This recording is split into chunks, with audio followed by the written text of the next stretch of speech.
on that. We took where the first one left off and built on there and put it on steroids and human growth hormone. It's so much bigger than the last one. Everything that you loved in the first one is in the second one, but then we went even further. Yeah, it's our very first scary movie, and we're huge wrestling fans. We started watching when Kane was introduced, so to be able to do a Kane movie, we fucking freaked right out. And we love slasher movies, but I find a lot of the times, like modern slashers now, it's like you've already seen that movie before, and it's like almost very formulaic. Exactly. So we're like, well, let's do a throwback time when slasher movies first started, before it was a subgenre, before they really said, oh, this is what a slasher is, and just turn the whole thing on its head so it's completely unexpected. And then, of course, we had to up the kills. We wanted to do some kills you had never seen before. I love the eye gouging, and I cannot comment if it is in this film or not, but after like the third eye gouge, I was like, kill them a different way. Yeah. Huge. Like, rip their face off. Do something new.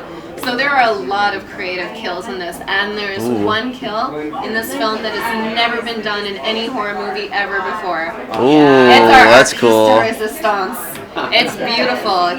We also had a phantom camera, so there's some beautiful slow motion stuff. In case you missed the kill, you can experience every moment of the death. I think there's beauty in gore and suffering, and we really walk that line where it looks awful, but it's like, oh, it's shot really nice. It's good coloring. It's so funny, and I think it'll be on the DVD extras because we are huge fans of that man. So when he came into our office, we had to calm down. It took us 30 seconds to pull back the tears and be like, you can't meet him as a fan, you have to meet him as a director. You can't go in there and be like, choke slam me. And so, of course, they took their camera and they're like, oh, the twins are having a little meltdown. Might as well film this and follow them into the room.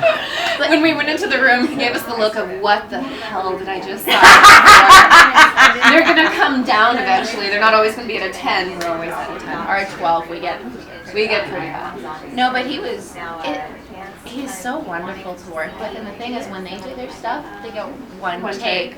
And we're used to doing another take and another take and another take, so we would do it perfect every time. I'd be like, I have to start fucking up so I can stay stand still or do something, because this isn't working for me.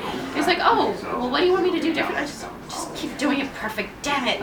He's a natural performer and such a good actor. I take real offense to people who say, oh, WWE Superstars can't act.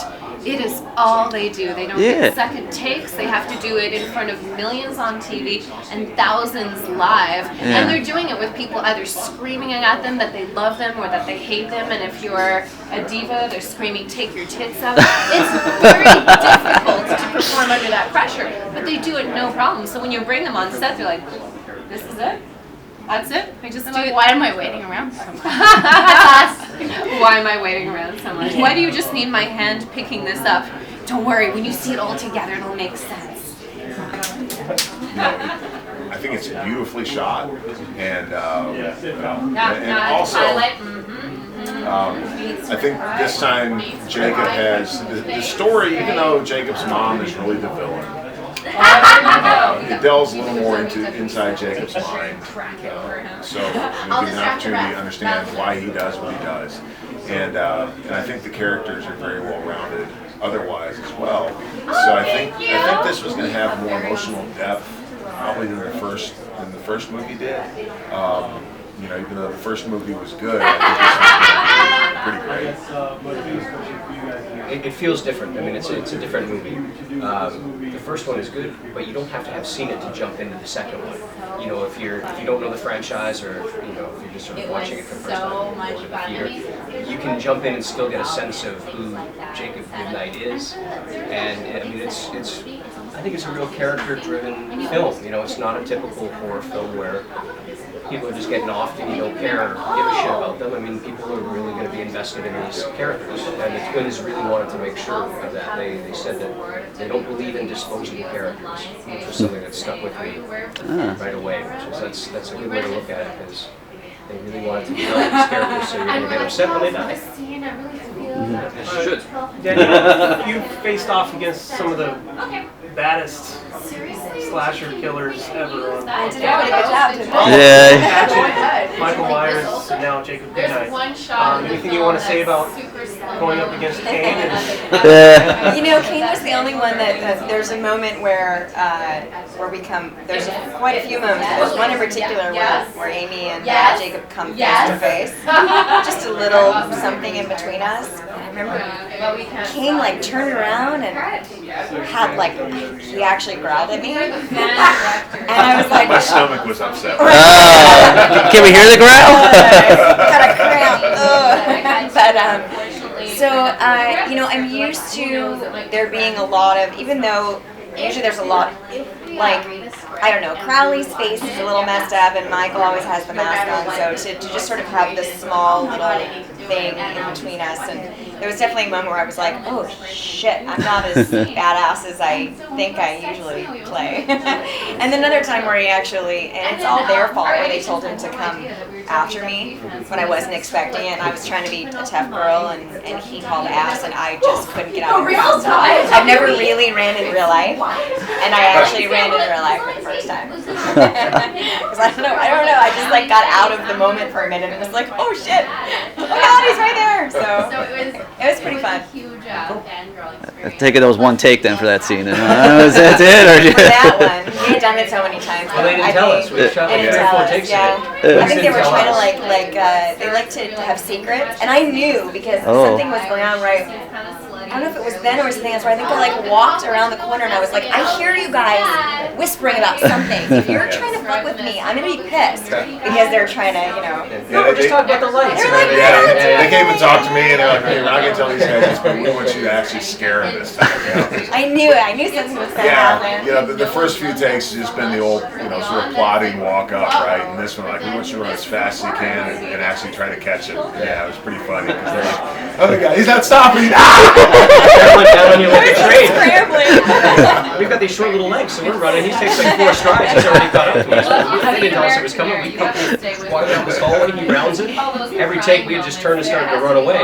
But this time, he's booking. By the time we, processed what was happening, it was too late. He was already right there. We were screaming, just running. Yeah, and there's something kind of interesting too about the way Kane's trained. You know, the guys that I work with as killers are stuntmen. So it's different, you know, the movement's different, the actions are different. There's a character that he's able to bring that the other guys may not necessarily be as trained in. So it just feels, I don't know.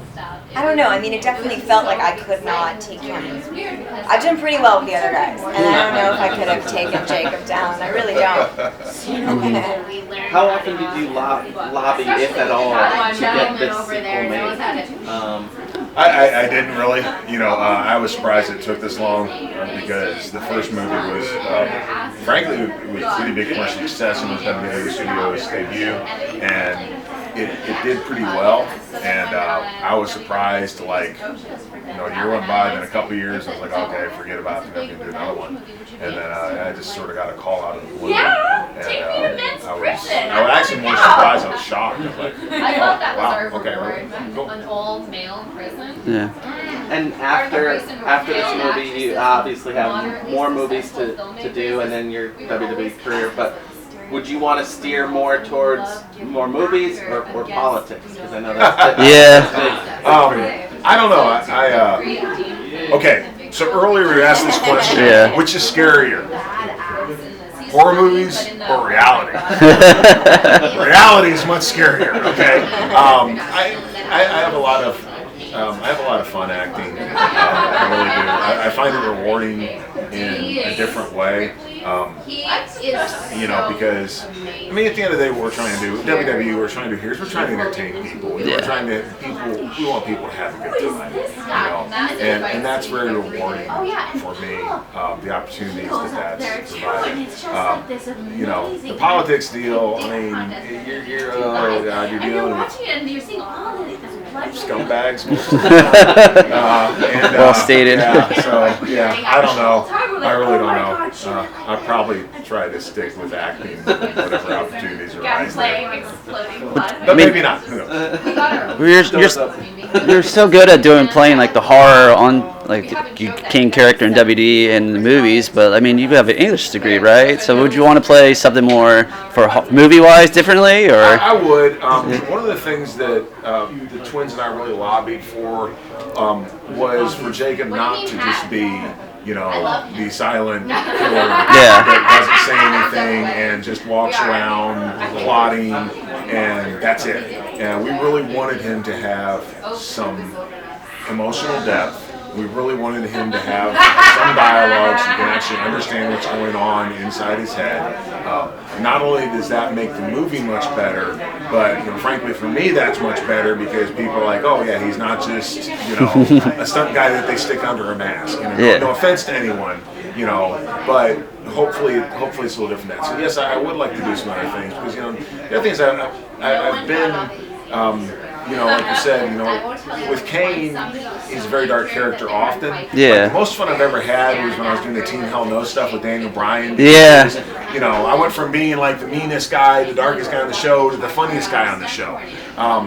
And I guess these guys would say the same thing. As a performer, an actor, or a wrestler, it's that variety that really keeps you going. I mean, when you get to the point where you can almost do something in your sleep and you're doing it by rote because you've done it so much, that's not as much fun as when you're challenged intellectually.